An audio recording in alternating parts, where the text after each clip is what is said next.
Welcome to the 10th and final video in our Chapter 2 unit on data analysis. In this video, we're going to be looking at making and interpreting graphs. Graphs represent visually how the dependent variable responds or changes as the independent variable is changed. One of the reasons for graphing is that we can see trends and relationships very easily. Sometimes it's hard to see them in a table full of numbers, but when we plot things, those relationships and those trends can pop out at us. In graphs, we have an independent variable. This is the one that you control, or if you're using time, of course, you're not controlling time, but you're controlling when you make a measurement. And the independent variable is usually plotted on the x-axis or the horizontal axis. We have a dependent variable. The dependent variable is the variable that you measure in response to the independent variable, and you're investigating how that response to the independent variable is moving. And this is usually plotted on the y-axis or the vertical axis. And when we plot, we usually say the y-axis first, so we'll say y versus x or y as a function of x. So whenever you hear a plot being made, the first variable is usually the y-axis or the dependent variable.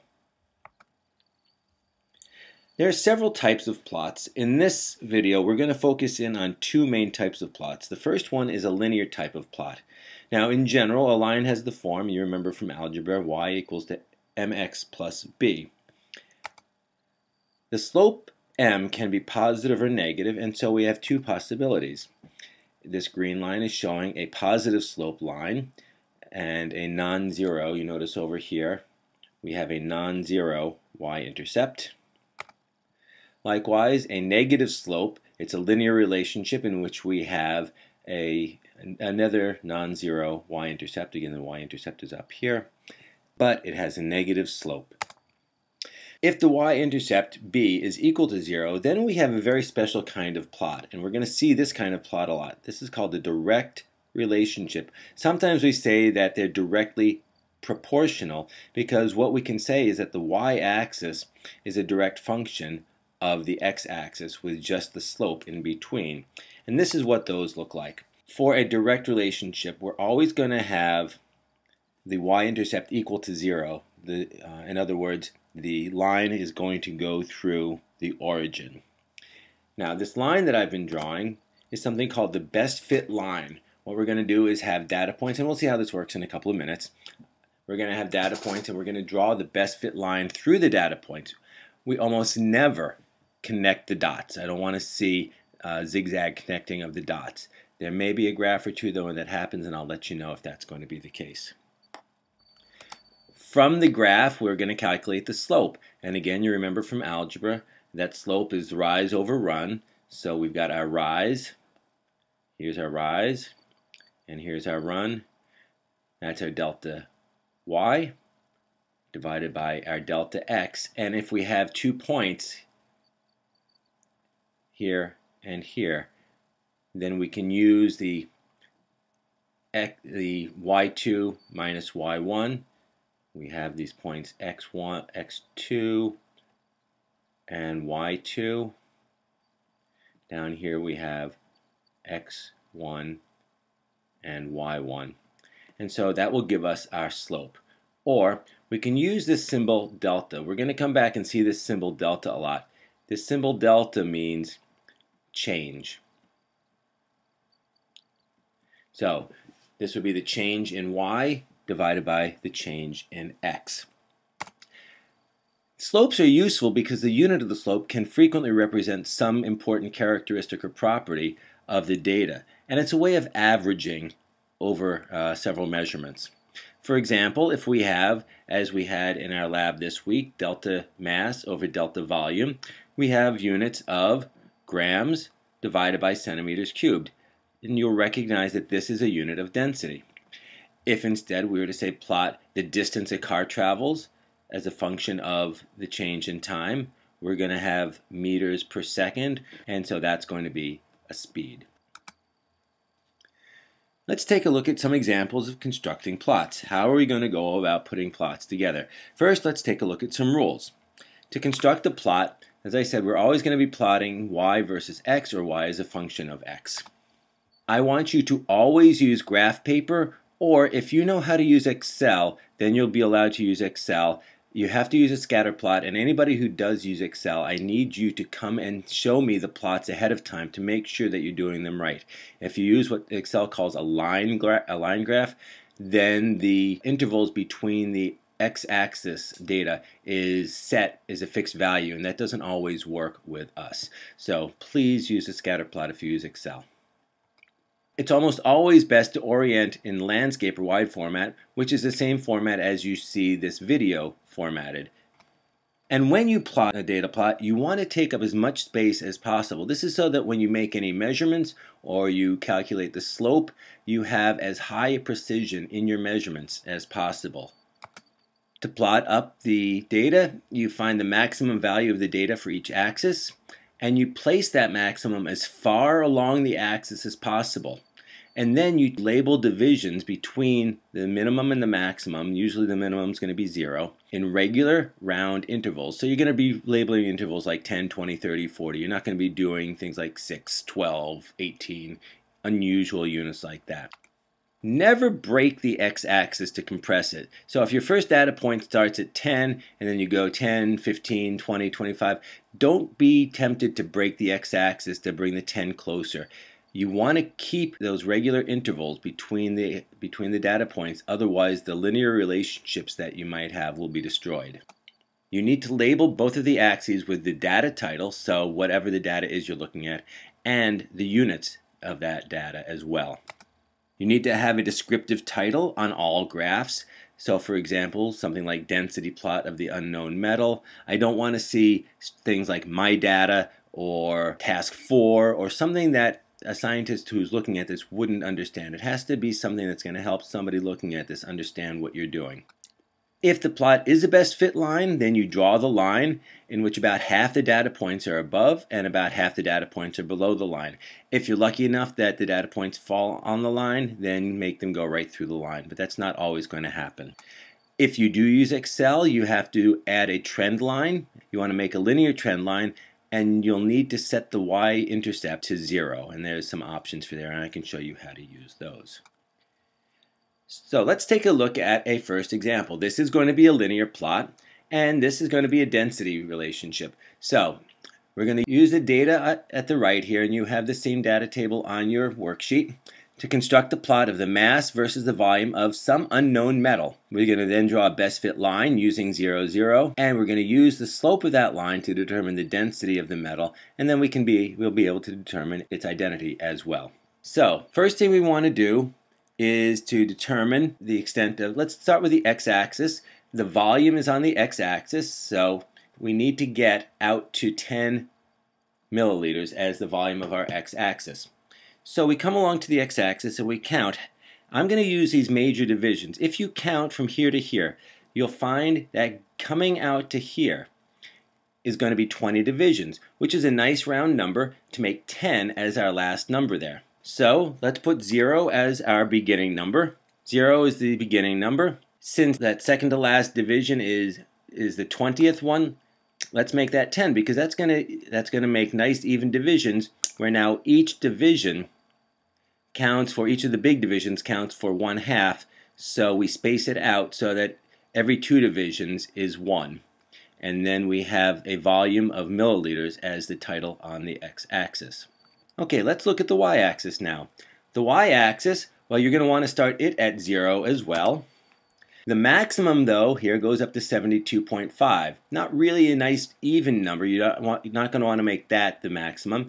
But if we count our spacings up here, we find that when we get up to here, there's a total of 16 major divisions from here to here. Well, that's convenient, because then we can make this top one 80, and there'd be nice divisions in between of 10 every 2 major divisions. Put a nice title on that. The title is mass in grams. Alright, now we're ready to plot up our data. I'll give you a little help with the first one. Please follow along as we're doing this. Feel free to pause the video at any point that you need to catch up. Our first X value is 2, so we're going to start at the 2 down here. Our mass, the Y value, is 16.5, so we start at 2, we come up to the 16.5, and we put our first data point there. Let's put the rest of the data points in place the same way, all the way up. Now you don't need to have these lines here. In fact, let's take those lines away. And now we have a nice data plot of all 5 of our points. And you can actually see that it's starting to look a little bit linear. Let's put our title on right now, and don't forget about the title. The sooner you put that title on, the better you are, because you won't forget about it. And I'm going to call this one the relationship between the mass and the volume for an unknown metal. Anybody who looked at this knows exactly what we're looking at. Let's move on to the best fit line. For the best fit line, I'm going to want to have a y-intercept of 0, 0. I want to have the line go through 0, 0. Now think about why. If I have a sample that has a volume of 0, it better have a mass of 0 as well. So that point is going to become one of our points. So let's go ahead and put that in as one of our points, just so we can see it. Again, in Excel, you'll be able to use the option to set the y-intercept equal to 0. And then let's draw the line through this. You notice that half the points are above and half the points are below the line. You may not have any of the data points actually on the line. That's okay if you don't, as long as that line pretty much gives you about an average for all of those data points. Now we've got our best fit line. Now we have to figure out what the slope is of the line. Let's find a convenient point. This convenient point is going to be a point, I picked this particular point, 9.30 milliliters, because that point landed right on the 70.0 grams. Now you notice, because of the fact that I've taken a broad range, I have a very large graph here. Significant figures tell me that I can actually read this number, the volume to the 100th of a milliliter, and the mass to the 10th of a gram. Here's going to be my Y2 and my X2. I'm going to use 0, 0, make it really easy as my X1 and my Y1. And so let's calculate the slope. So slope is Y2 minus Y1 divided by X2 minus X1. You notice when I put the zeros in there, it makes it really easy because that kind of just goes away. We have 70 grams divided by 9.3 milliliters. And now we have a density of 7.53 grams per milliliter. This is the average density that you would measure if you had calculated all of the densities from the mass and volume data up above and then taken the average. But this makes it nice and visual. It shows you a good representation of how well you made your measurements. The last thing, of course, would be, since we have the density, we now need to identify the metal. If you look at the post-lab question number 1 on the density lab, you'll see that tin has a density of 7.31 grams per cubic centimeter. Now remember, cubic centimeters and milliliters are equal to each other, so we're going to be able to use those pretty much interchangeably.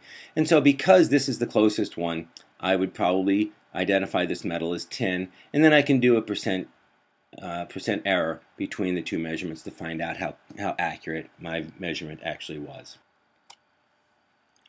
Not all plots are linear. We have another kind of plot called an inverse plot.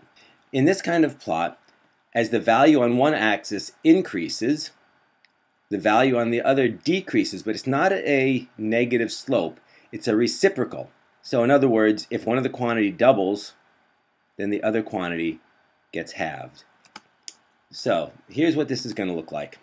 If one value is high, so the y value is high, the x value is low. When the x value is high, the y value is low.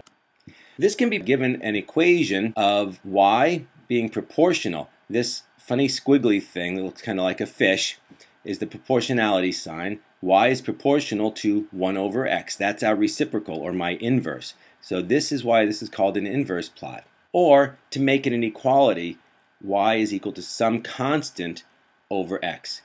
We're going to be seeing this kind of a relationship later on, and we can multiply through both sides by x and rewrite this as x times y equals a constant. And you can see that as one of these goes up, if x goes up, to keep the constant, since we're multiplying, the y value has to go down, or if the x value goes down, to keep that constant, the y value has to go up. And so this is a typical reciprocal plot.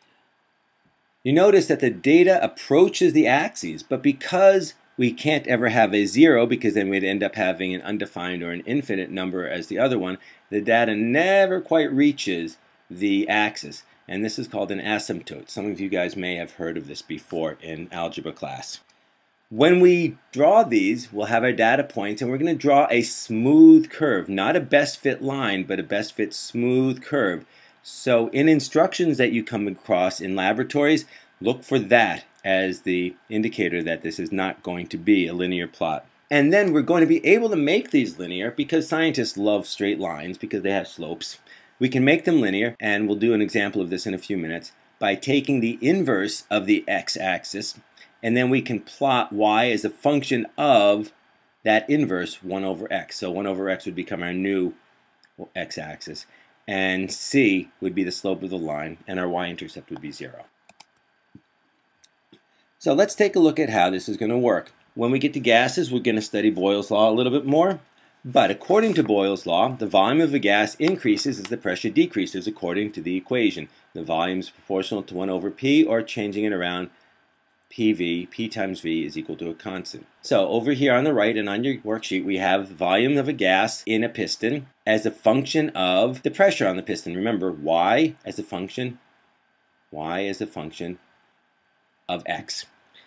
So let's go through our plotting as before. On the x-axis, we're going from 0 up to 10. Now, we had 10 before, so we remember what the 10 was on this graph paper. Not all graph paper is going to be the same. You're going to have to count. But remember, 10 was the second to last major division. So 0 here, 10 there, and then every 2 major divisions, we have 1. If you wanted to skip and say not put the odd numbers, just do 0, 2, 4, 6, 8, 10. You could do that. That's perfectly fine as well. You don't have to put every single marking there. And the pressure is in ATM, which stands for atmospheres, and we'll study that more when we get to chapter 13. On the y-axis, our top value is 32.5. We're going to want to come down to 0, so 0 is going to be our lower number here. On the previous graph, 80 was the top number. Well, half of that, 40, is probably going to be a good top number for 32.5. So let's put 40 up here. Often this is just a matter of finding the right distances, the right distribution is a matter of trial and error. But you do get, hopefully you'll get a sense for it as you move forward. So 10 now is going to be every 4 of the major divisions, and put the volume on the y-axis. Let's go ahead and put our data in. So if you want to pause at this point so you can get your data in before I continue, then go ahead and do that. This is what your plot should look like. At 0.5 ATM, we have 32.5 milliliters, and so forth. And you can see as you look at this, following the cursor, you can see that this doesn't resemble at all a straight line. So that's going to tell you that this is an inverse plot. Put the title on, the relationship between the volume and pressure of a piston. Okay, nice and descriptive. Sometimes you might want to say if there's a particular gas in there, if you had air, if you had argon gas, you might want to say what the gas is that's in there. Right now this is for any general gas. When we draw the smooth curve line, this is what it's going to look like. Again, notice that you don't necessarily have to go through any or even all of the data points. But in this case, it looks like some of them do fall on what looks like the smooth curved line. And doing a line like the curves tends to be a little, takes a little practice to get to knowing how to do this. And I'll definitely help you guys out when it's time. As I said, when you have this type of an inverse curve, you can make it linear by taking the inverse of the x-axis. So on this data table, I now have available to you a place to put that inverse of the P, the 1 over pressure. We call it inverse pressure. 1 over P is the inverse pressure. And its units are going to be 1 over atmospheres. So when you label the x-axis, make sure you label it correctly. It's not atmospheres now because we're going to have a division. Now, this often throws a lot of people, so please pay very close attention. First of all, we have to plot numbers using decimals, so every number that we get in this 1 over P has to be a decimal. The way you're going to put this into your calculator is you're going to enter the number 1, and then you're going to divide it by the pressure. So this is 1 divided by 0.5.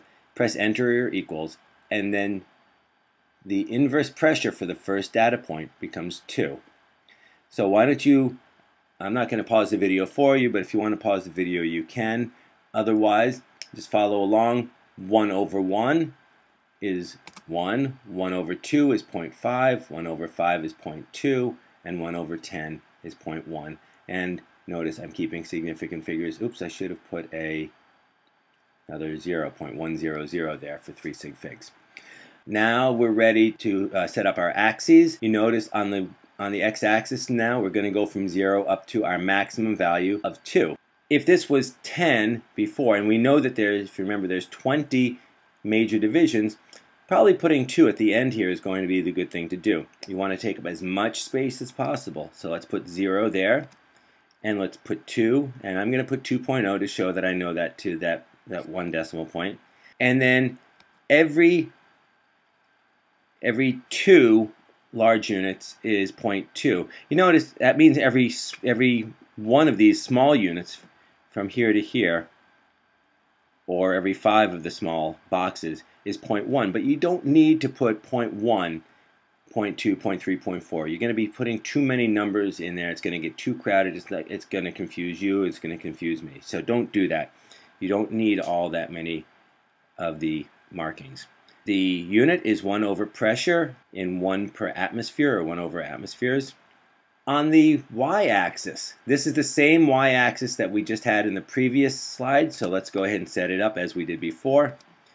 40 at the top, and divisions in between, 10 every 4 major divisions, and the volume in milliliters. That hasn't changed. But now, watch what happens when we plot up the data. Now, that 32.5 milliliters is not all the way at the left. That's the one all the way at the right. So it's going to look like we're plotting backwards.